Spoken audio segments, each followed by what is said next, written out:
کچھ لوگوں نے نا پکا ذہن بنا لیا یہ کہنے کا کہ ہاتھ بڑا تنگ ہے. پکا آپ جس وقت پوچھ لیں ان کا ہاتھ اور بڑا ہی زیادہ تنگ ہے. آپ یقین کریں بہن کا جو خامند ہے وہ کہہ رہا ہے جا حصہ لے کے آ, تیرے بھائیوں کی کمائی تو نہیں تیرے ابا کی ہے, لے کے آ. وہ بیچاری اس کی منتیں کر رہی ہیں, کہتی ہے اگر جاؤں گی نا تو وہ کہیں گے حصہ لے جا, آج کے بعد ہمارے گھر نہ آنا, میرا دروازہ نہ بند کرو, مہربانی کرو. اور بھائی سے بات کرتی ہے تو کہتا ہے ہاتھ ہی بڑا تنگ ہے, جب ٹھیک ہوگا تو دے دوں گا. نہ کریں یہ ظلم. ہمارے اپنے تڑپتے رہتے ہیں اور ہماری دولتیں اندر پڑی رہتی ہیں. ہمارے اپنے چھوٹی چھوٹی ضروریات کے لیے پریشان ہوتے ہیں, لیکن ہم بڑے بڑے بہانے ہیں ہمارے پاس. کہتے ہیں یہ نکما ہے, یہ نکھٹو ہے, یہ کام نہیں کرتا, اس میں فلانا ہے, بے فلانا ہے, بلے میں نے نہیں ساتھ چلنا. اظہار جب آپ کے اندر پیدا ہوتا ہے نا, اظہار جب کسی کے لیے آپ حساس ہوتے ہیں تو آپ کو بھی سرور حاصل ہوتا ہے. نہ کریں یہ کام کہ آپ کو اللہ نے وسعت دی اور ہر وقت آپ ہاتھ تانگ ہونے کا رونا رو رہے ہیں. ہر وقت آپ یہ کہہ رہے ہیں میں بڑی آزمائش میں ہوں, جب خدا نے آپ پہ نہیں ڈالی. تو اتنے جھوٹ بولنا صرف اس لیے کہ میرے پیسے بچ جائیں, صرف اس لیے کہانی سنانا کہ حالات میرے بڑے خراب ہیں کہ کوئی بندہ میرے سے کوئی تھوڑا بہت قرض نہ مانگ لے. سنو, نبی پاک صلی اللہ علیہ وسلم کے پاس مہمان آ گیا, بخاری مسلم ہے. حضور نے ازواج مطہرات کے گھروں میں پیغام بھیجا, کچھ چیز ہے ضیافت کے لیے. یا رسول اللہ کچھ بھی نہیں, یہ دو جہاں کے شاہ ہیں اور پاس کچھ رکھتے نہیں, دو جہاں کی نعمتیں ہیں ان کے خالی ہاتھ میں. یا رسول اللہ کوئی چیز بھی نہیں. حضور نے صحابہ کے مجمع پہ نظر ڈالی, یا رسول اللہ صلی اللہ علیہ وسلم حکم ہو. تو حضور فرمانے لگے تم میں سے کوئی بندہ ہے جو اسے گھر لے جائے روٹی کھلائے. ایک صحابی اٹھے فوراً, حضور میں لے کے جاتا ہوں کھانا کھلاتا ہوں. فرماتے ہیں میرے گھر میں صرف بچوں کا کھانا تھا,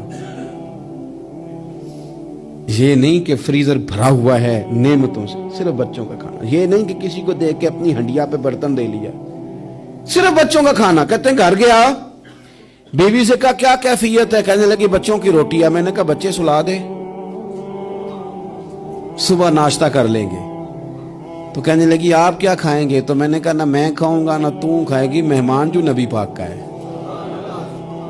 کہا اچھا اب ذرا تجویز دیکھو میاں بیوی کی سوجھی آپس میں. کہتے ہیں کھانا لگا دینا کیونکہ ایک آدھ بندے کا کھانا ہے. اپنی غربتوں کا ہر جگہ اظہار کرنا, رونا رونا. یہ دیکھو غربت کیسے چھپائی جا رہی.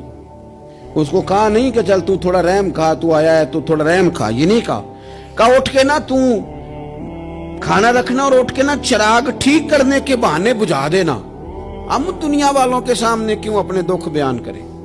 ہم جو کہیں گے رب رسول کی بارگاہ میں کہیں گے. تو نا چراغ ٹھیک کرنے کے بہانے. اہلیہ اٹھی, کھانا دینے کے بعد چراغ ٹھیک کرنے کے بہانے بجھا دیا.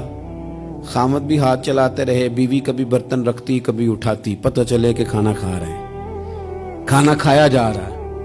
کہتے ہیں مہمان پیٹ بھر کے کھانا کھا گیا. یہ کام ہوا رات کے اندھیرے میں, اس وقت ہوا جب چراغ بھی بند تھا, اس وقت ہوا جب کوئی دیکھنے والا نہیں تھا, کسی پڑوسی کو بھی خبر نہیں تھی. فرماتے ہیں صبح کے اجالے میں اس مہمان کو لے کے مسجد نبوی میں نے قدم رکھا تو نبی کریم نے فرمایا رات جو تم نے کام کیا ہے نا اسے دیکھ کے میرا رب بڑا مسکرایا ہے, اللہ بڑا مسکرایا ہے. اللہ تر دامنی پہ شیخ ہماری نہ جائیے, ہم دامن نہ چھوڑ دیں تو فرشتے وضو کریں. یہ شان ہے صحابہ کی. نبی کریم علیہ السلام نے فرمایا رب رات مسکرایا تیرا یہ انداز دیکھ کے, اور اس نے قرآن نازل کیا وَيُؤْثِرُونَ عَلَىٰ أَنفُسِهِمْ وَلَوْ كَانَ بِهِمْ خَصَاصَةٌ. کچھ لوگ وہ ہیں جنہیں بڑی بھی ضرورت ہو تو دوسروں پر اثار کر دیتے ہیں, قربانی دے دیتے ہیں. رب مسکرایا ہے, اندر پیسے رکھے ہوئے ہیں, اندر پیسے رکھے ہوئے ہیں. اور بہن آ کے منت کر رہی ہے کہ بھائی حالات بڑے خراب ہیں, تھوڑی سی مہربانی کر. تو کہتے ہیں بہن پردہ ہی ہے بس, کیسے بتاؤں تجھے حالات, تجھے کیا بتاؤں کام کتنی مشکل سے چلتا ہے, یہ پردہ یہ بس. بہرحال اگر تو نے کہا ہے نا 50,000 تو میں زیادہ نہیں کو 20 کو دے دوں گا تجھے, وہ بھی خاصی نیکی کر کے, وہ بھی بتا سکھا کے. رات اماں پہ علیحدہ سے احسان چڑھاؤں گا, ابا پہ علیحدہ سے چڑھاؤں گا کہ تمہاری بیٹی کے ساتھ تعاون کرنا, سارے علاقے کو ویسے ہی بتاؤں گا. اور وہ غریبنی بیچاری 20,000 لے کے گھر گئی ہے, کئی سفارشیں کر رہی ہے کہ مہربانی کرو. میں نے ایسے بھی دیکھے ہیں جو پہلے بیوی کو پکڑاتے ہیں, تو دے اس لیے کہ پھر وزیر اعظم تو ڈنڈا نکال لے گا تو بڑا مشکل ہو جائے گا پھر گھر میں رہنا. لہذا وہ یہ تو آگے لگ, یہ کیا لہجہ ہے آپ کا؟ یہ تو کسی کو بھی دیں تو چھپا کے دینے کا حکم ہے, کسی کو بھی دیں تو ہمیں حکم یہ ہے کہ سیدھے ہاتھ سے دینا ہے, الٹے کو خبر. اور یہ جو بالکل ہی اپنے ہیں ان پر تو پردہ پوشی آپ کے لیے ویسے ہی ضرورت تھی. میرے عزیز, رب مسکراتا ہے. میرے نبی پاک علیہ السلام نے یہ اعمال ہمیں بتائے جن پر اللہ مسکراتا ہے, خوش ہو